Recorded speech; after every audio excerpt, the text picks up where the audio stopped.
Hello，大家好，Big Joe here，我是 Google 的产品经理 Joe。那英文个子高呢，被人称为 Big Joe，然后在湾区呢，大家叫我大舅。那我这个频道呢，主要是分享跟产品管理、产品经理的职业以及怎么样呀，个人成长相关的这样的一个话题。那如果你对这些话题有兴趣，欢迎订阅我的频道。认识我的朋友都知道，我常常是忙忙碌碌的，因为我同时要做非常多的事情。就比如说，我先说现在吧。现在我首先有一个非常忙碌的工作，我在 Google 做产品经理。那同时呢，我要管理一个1000多个人的华人 MBA 在湾区的一个社群。然后呢，我还经常在各个不同的这个环境下做各种各样的演讲，比如大学，比如论坛，比如说这边的湾区的华人的这个产品经理的社区等等之类的。然后现在呢，我还要花时间来做这样的一个在线的视频的这个频道同时呢，我还希望能够有足够多时间去运动、去健身、去打球等等之类的。那等等，就是我有很多想要做的事情。那这个事情是不是我现在才有的呢？不是。我仔细回想起我的过去，我基本上是一直处在这个状态。就比如说，我回想起我的大学时代，其实跟现在情况也差不多，我可能一直都是这样子。比如大学的时候，我是怎么样呀？我是有一个计算机的学位，然后同时我读了一个英文的双学位，然后呢，我是我们的这个学院的新闻部的部长，我们的这个院报的主编，然后呢，我还是我们的这个篮球队的主力球员，然后我还参加了这个唱歌比赛，拿到了这个学院的10大歌手，然后我还是在线广播的主持人，还创立了日本音乐的杂志，然后还做了一些各种这个网络 BBS 的版主等等不一而足。那做了很多的事情。那一方面来说，我自己其实挺 struggle 的，这个我坦白讲，就是很多时候你事情做的多了之后啊，你就很痛苦的，你要管理你的时间非常的困难。但另外一方面来说呢，我也是觉得乐在其中，我是非常喜欢和希望去做很多事情。那我是怎么看待这个事情呢？我是如何尽我的所能呢，去努力的管理好很多的事物呢？那今天呢，就给大家做这样的一个分享。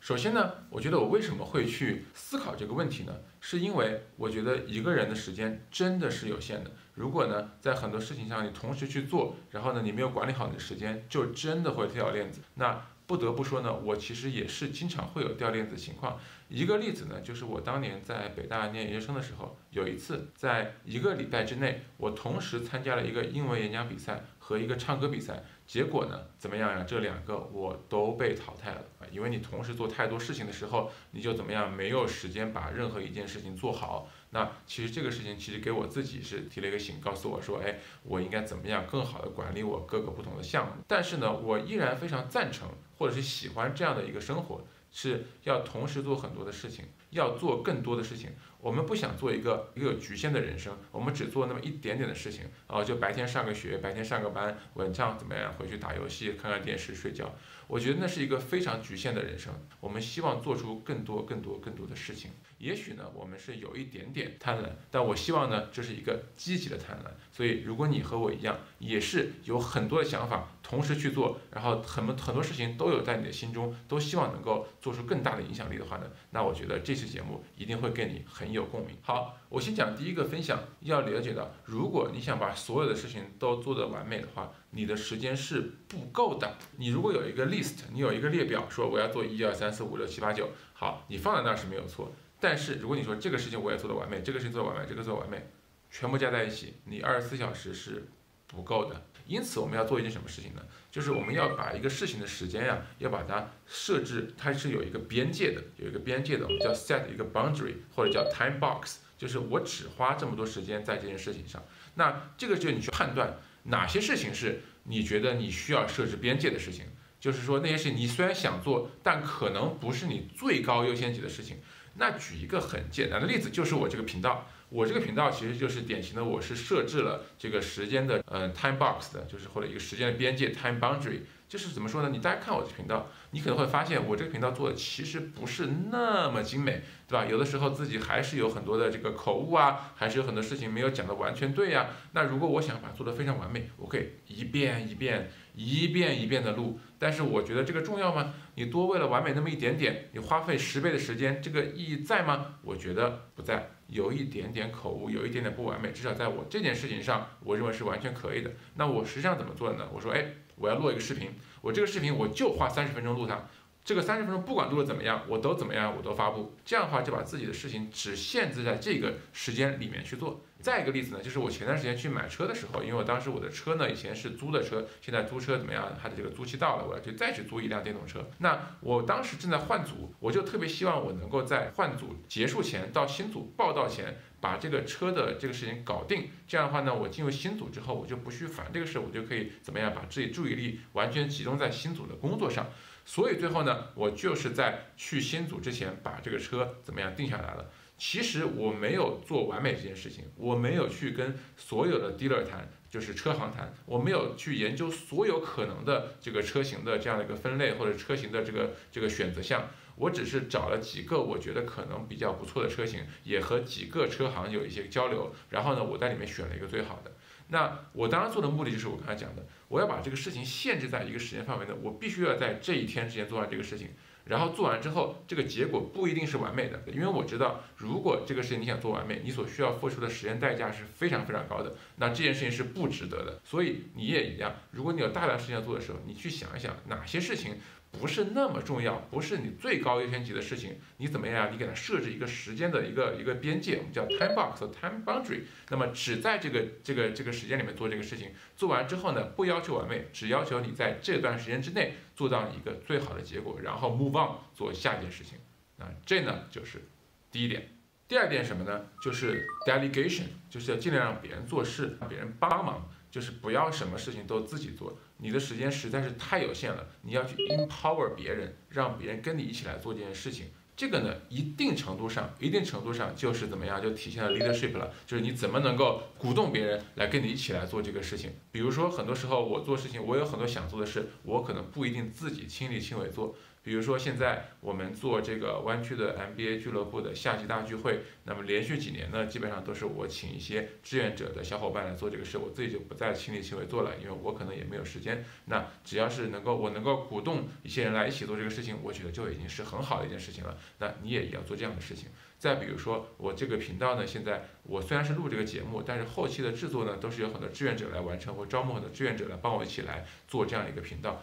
我觉得这是非常好的一件事情。那很多时候你跟别人一起来做呢，对他们也有好处，对你也有好处，也可以节省你的时间。所以我觉得这个呢是第二点，就是 delegation。Build a team， 让大家一起来做这个事情，而不是总是你一个人花你的时间来做这个事情，这样可以让你更高效的去做更多更有影响力的事情。那第三点呢，就是做事情本身呢越来越有效率。那么这个很多时候是从结构上产生效率。举个例子，那我呢是很喜欢做分享和人交流的这样的一个人，但是交流和分享怎么样是效率越来越高呢？就比如说一开始很多人说，哎呀，就我想跟你吃个饭，我想跟你喝杯咖啡，那这个当然你跟人聊效果是很好的，但是这个就是很局限，因为你没有足够的这样的一个可扩展性，英文叫 scalability， 对吧？你要一次跟这个人喝咖啡，跟那个人吃饭，那么如果事情多了之后，你这个时间的占用量就非常非常大。所以后来我怎么样呢？我就采取说，那我要去做演讲，去做各种的 speech。那我去演讲的时候怎么样？我就可以一次去跟几十个人、上百个人交流，这样你可以把你的信息怎么样传达给对方。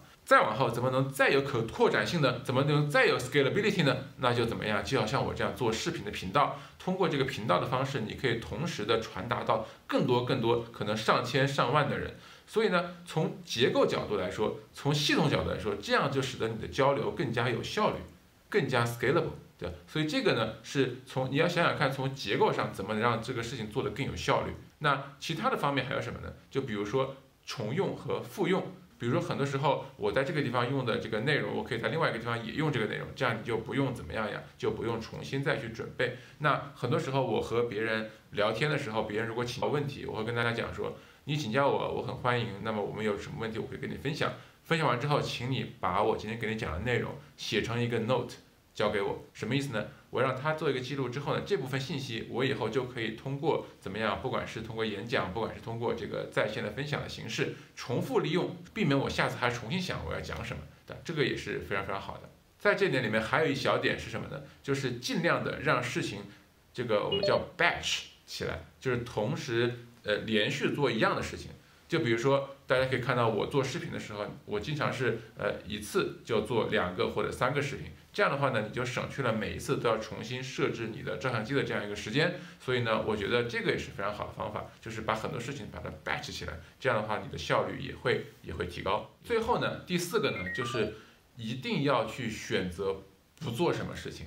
这个呢，有的时候挺难的，有的时候挺难的。就举个例子，就以社交为例，我是严重的社交过载，所以经常有人说，哎呀，我想请你吃饭，我只能说怎么样拒绝这样的机会，拒绝这样的机会，因为我实在是没有时间和每个人吃饭。那这个不是说不尊重对方，那我肯定是要跟对方解释，就是我呢真的是没有这个时间。那有的时候你也会去选择哪些事情是你要去做的，哪些事情你不得不去做。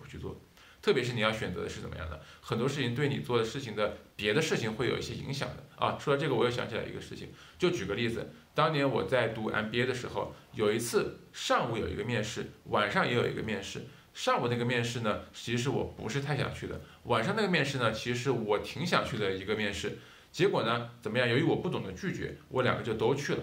结果上午那个面试怎么样？他们3、4个面试官来回来折磨我，把我折磨得精疲力尽。然后呢，我又不是很想去，最后这个面试挂了。结果那天晚上那个面试我也没有面好，为什么呢？因为白天被折磨得精疲力尽，然后呢晚上整个人的状态就非常的不好。所以如果我回想起来，那个时候我就不应该这样做，我应该想到说，哎，上午的这个面试，晚上这个面试，晚上更重要。我想一想上午和晚上的这样一个关系的话，我就想说，要不然我就把上午这个面试要放弃掉。当时我觉得我就没有做好这一点，所以这点呢给大家做一个分享，就是有的时候一定要怎么样呀？要非常的要 be selective。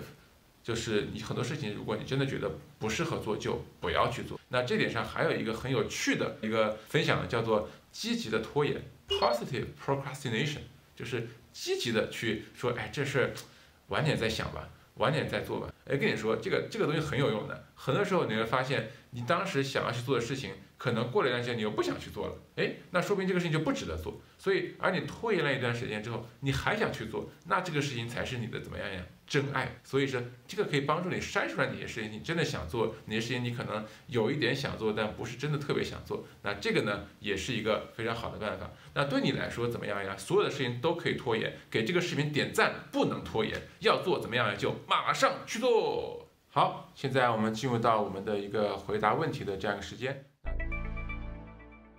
那今天的问题是这个样子的，很有帮助的一期，与这期相关的一个问题，大舅下次是否可以讲一下产品经理的长期职业发展和规划？产品经理不做了的人都干啥去了呢？这是一个非常有趣的问题哈。一般来说呢，从职业转换角度来说，都是从别的职能转到产品经理的，比如说从工程师转到产品经理，从这个分析师转到产品经理，确实比较少见到产品经理转到别的职能的情况。所以呢，比较常见的情况呢是产品经理他逐渐的怎么样，就自己在自己的这样的一个职能里面往上走，比如他成为更加资深的产品经理，更有经验的产品经理，或者去别的公司做产品经理，或者成为产品总监啊等等。如果他做得非常好的话，所以第一个呢，就是产品经理他一直在自己的这样一个职业路径上。第二个呢，是很多产品经理去创业去了。产品经理实际上是蛮适合创业的这样一个职能。那他的很多技能，比如说这个产品能力，比如说跨部管理能力，以及呢怎么样呀忽悠的这样一个能力呢，是非常重要的。忽悠投资人，忽悠怎么样招聘的人，怎么样这让别人来给他一起工作，一起创业。这个忽悠，当然我是用非常褒义的，意思就是怎么样呀，很好的沟通的这样一个能力。第三个呢，很多产品经理呢也去做什么呀，做投资人去了。这个呢就是我给你的回答。好，如果你们有相关的问题呢，也欢迎怎么样呀，在留言区给我留言。如果你喜欢今天的节目，请给我们点赞，然后呢，请记得订阅，并且分享给你觉得有帮助的朋友。好，我们今天的节目就到这里了，我们下次再见，拜拜。